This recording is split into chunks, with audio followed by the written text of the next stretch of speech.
Ngayon, dakuin natin si Hanilet, mga kababayan. Ewan ko kung nasisiraan na ho ng bait si Hanilet, kung ano-ano na po ang sinasabi.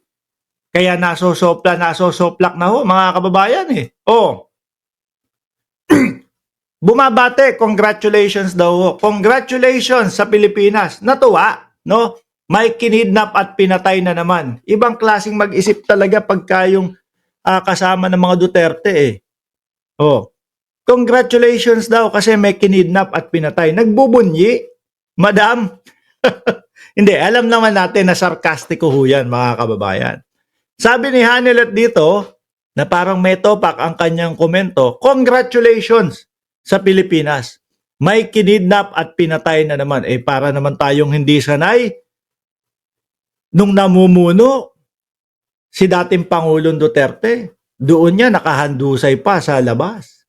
Di ba? Nakahandusay sa kalsada. At madami yun, ha?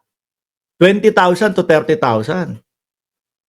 Yung kaganapang pagpatay nung panahon ng dating Pangulong Duterte. Congratulations! Ganyan ang gusto ninyo? Question mark. Sige, congratulations. Aba, congratulations, BBM. Ako, congratulate ko. No? Si Pangulong Bongbong Marcos sa pagtindig po sa West Philippine Sea na hindi ginawa nung ano ba may tatawag ko dito? Hindi ko naman matawag na asawa to. Hindi ko naman hindi naman po kabit. Siyempre, ano naman po yun. O, ni Hanilet na lang. Di ba? Na hindi ginawa nung kabiyak mo sa buhay. O, na ngayon nagbubunyi ang mamamayang Pilipino kasi nakikita niya ng Pilipino ang lakas ng Pilipinas. Di ba, Angeline Collado? Ngayon, soplak po ito, mga kababayan, kay Atty. Claire Castro.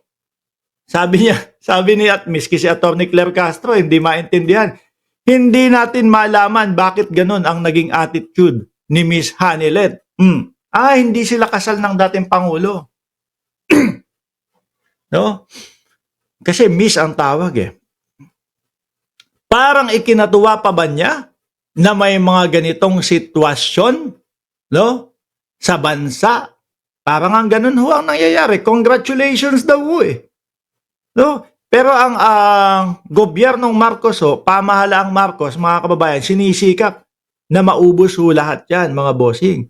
Pero nakikita naman natin, malaki na po ang improvement galing po, no? Kung ang pagbabasihan yung dating Pangulong Duterte. Doon talagang laganap. Tapos ang daming patay. Maliliit na kababayan natin. Pero yung sinasabi na sangkot daw po sa droga o drug lord na ginawa ni dating Pangulong Duterte na kanyang advisor, ayun, laya pa din. Di ba? Yung sa Parmali, ano sabi ng dating Pangulo? Walang a-attend sa hearing ng Parmali. Kaya hanga po ako dito kaila SOJ. May yagbolso, mga kababayan. Ang Pangulo, hindi sila pinigilan. Sige, attend kayo dun. Diba? Kaila SOJ, kay General Torre, umattend. May yagbolso, mga kababayan. Kada pilit na pagpapatawag po nila Bato de la Rosa. Kahit alam nila, pambubuli lang ang gagawin sa kanila. Pero kay dating Pangulong Duterte, pinagbawalan yung mga executive niya na umattend doon sa hearing ng Parmali. Hindi natin malaman bakit ganoon ang naging attitude ni Miss Hanilet. Parang ikinatuwa pa ba niya na may mga ganitong sitwasyon sa bansa? No? Hindi ba dapat bilang Pilipino nagkaisa tayo upang ang bansa natin ay umangat? Huwag nilang simulan ang gulo sa pamamagitan ng pagbibigay ng ganitong mga klaseng pananalita. Totoo naman ho, mga kababayan. At eto pa, alam nyo, etong si Hanilet, mga kababayan, hindi din ho ito naniniwala kay kay Amy Marcos, mga bossing. Bakit to? Eto ang sabi ni Hanilet, mga kababayan, ha? Ayan. Yung hearing ni Amy Marcos, paek-ek na lang yun. Halata ho. Hindi lang si Panelo ang nakahalata. Pati po ito, yung kasintahan, o yan, pinaganda ko na mga DDS, kasintahan ng dating Pangulong Duterte. Miski siya, alam niya na inuuto lang sila ni Amy Marcos. Na yung pahiring-hiring, ek-ek lang daw yan, Amy. Boto lang ng mga DDS ang gusto ni Manang Amy. Di ba? Pa-ek-ek na lang yon. Hindi ako naniniwala sa kanya. Naku po, pati si Hanilet, wala nang tiwala sa iyo, madam. Malamang susunod niya si BP. Tingin ko, ikaw yung pinaparinggan ni BP na mangga daw eh. Ang unang pumasok sa isip ko, mga kababayan, yung kumakain si BP ng mangga, iniisip ko hugis nung hugis ng mukha eh. Yung pala, manggagamit daw, mga kababayan.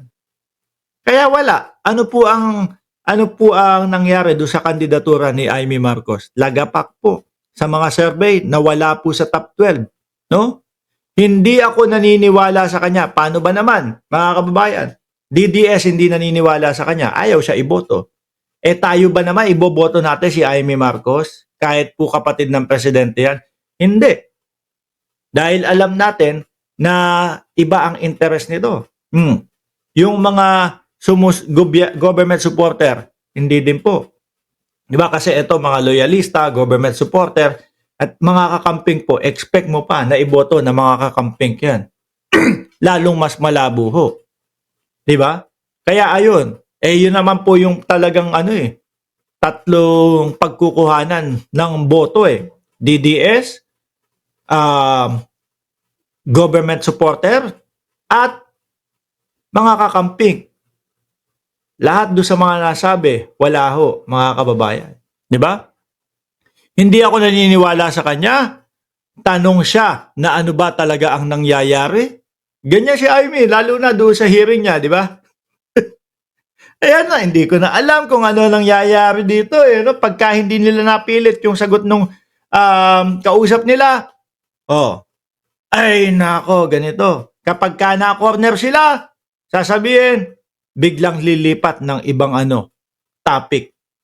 Si Bato at si Amy. Si Bato naman, nagpapauto naman. Akala niya naman, para sa kanila talaga yung hearing na yan.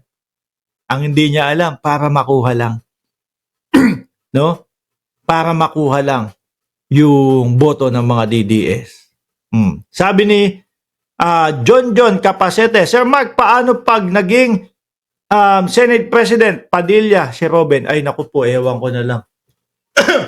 Mga kababayan. Siyempre, presidente nyo, yun, di ba?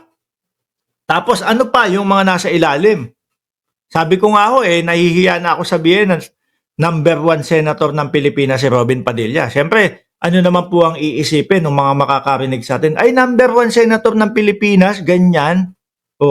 Paano pa kaya yung number 2 hanggang number 24? Di ba? Yung number 1, parang walang katorya-torya, walang kaalam-alam. Paano na yung number 2 hanggang pang 24? Di lalo na. Di ba? Hindi ba niya nakikita kung ano ang nangyayari? Wala. Yari din kayo yari din kayo sa mga DDS. Halata yung mga kilusan ninyo. Di ba? Halata, yung pag-iyak ni Robin Padilla, anak na tinapa, sa pelikula ko lang napapanood yun eh. Yung mga linyahan ni Robin Padilla, sa pelikula ko lang napapanood yun eh. Pangganunan lang ho yun. No? Etong mga to, pangganunan lang din ho yan. Wala na silang mapaniwala. Paano ba yan? Kaya nga sabi ni Robin Padilla, kota na ho ako, last ko na to. No? Mukhang wala ng planong tumakbo sa pagka-senador sa susunod na eleksyon ng Senado 2028 ho yan. Nako, baka naman dahil kakagatin niya yung sinasabi ni Panelo na si Robin Padilla daw po ang tatayo at magpe-presidente o kakandidato sa pagka-presidente kung sakali na ma-impeach si Inday Sara Duterte, mga kababayan.